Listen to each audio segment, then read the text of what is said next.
بسم الله الرحمن الرحيم.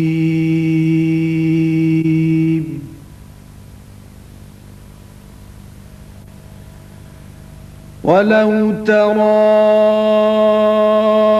إذ وقفوا على النار فقالوا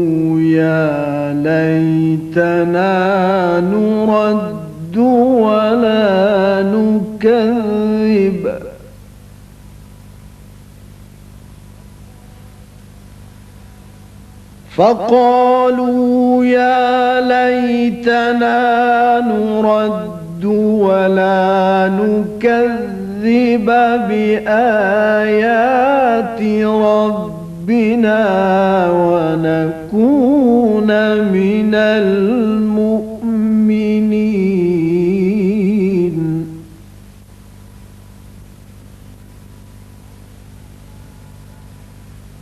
بل بدا لهم ما كانوا يخفون من قبل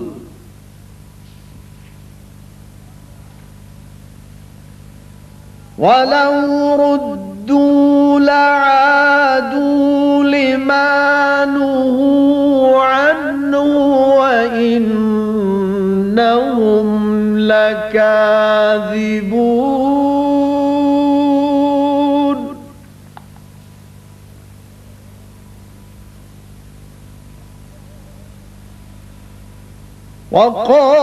وقالوا إن هي إلا حياتنا الدنيا وما نحن بمبعوثين.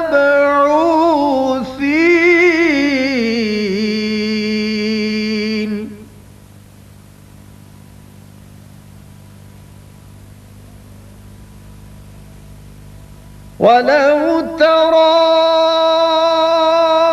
إذ وقفوا على ربهم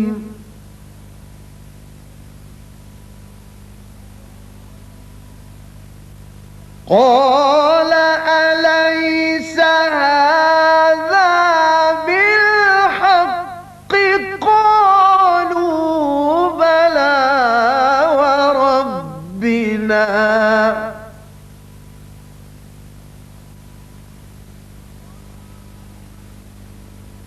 قال فذوقوا العذاب بما كنتم تكفرون.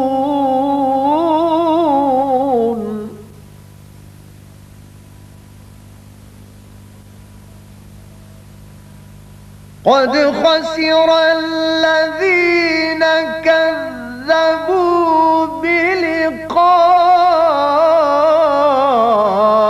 الله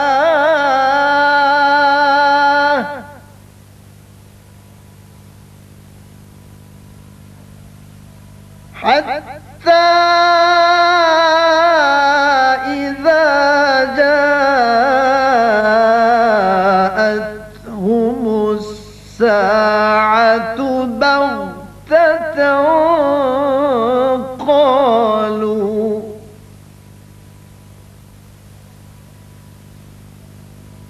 قالوا يا حسرتنا على ما فرطنا فيها وهم يحملون أوزارهم على ظهورهم ألا ساء ما يزرون. وما الحياة الدنيا إلا لعب ولهو وللدار الآخرة خير للذين يتقون. افلا تعقلون صدق اللہ العظیم۔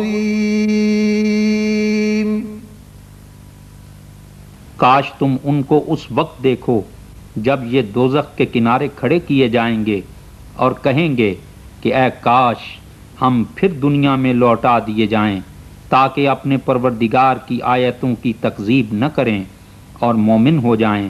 ہاں، یہ جو کچھ پہلے چھپایا کرتے تھے آج ان پر ظاہر ہو گیا ہے، اور اگر یہ دنیا میں لوٹائے بھی جائیں تو جن کاموں سے ان کو منع کیا گیا تھا وہی پھر کرنے لگیں۔ کچھ شک نہیں کہ یہ جھوٹے ہیں اور کہتے ہیں کہ ہماری جو دنیا کی زندگی ہے بس یہی زندگی ہے اور ہم مرنے کے بعد پھر زندہ نہیں کیے جائیں گے۔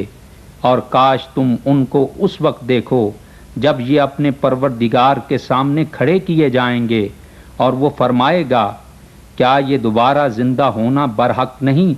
تو کہیں گے کیوں نہیں، پروردگار کی قسم بالکل برحق ہے۔ خدا فرمائے گا اب کفر کے بدلے جو دنیا میں کرتے تھے عذاب کے مزے چکھو۔ جن لوگوں نے خدا کے روبرو کھڑے ہونے کو جھوٹ سمجھا وہ گھاٹے میں آ گئے، یہاں تک کہ جب ان پر قیامت ناگہاں آ موجود ہوگی تو بول اٹھیں گے کہ ہائے اس تقصیر پر افسوس ہے جو ہم نے قیامت کے بارے میں کی، اور وہ اپنے اعمال کے بوجھ اپنی پیٹھوں پر اٹھائے ہوئے ہوں گے۔ دیکھو جو بوجھ یہ اٹھا رہے ہیں بہت برا ہے، اور دنیا کی زندگی تو ایک کھیل اور مشغلہ ہے، اور بہت اچھا گھر تو آخرت کا گھر ہے، یعنی ان کے لیے جو خدا سے ڈرتے ہیں۔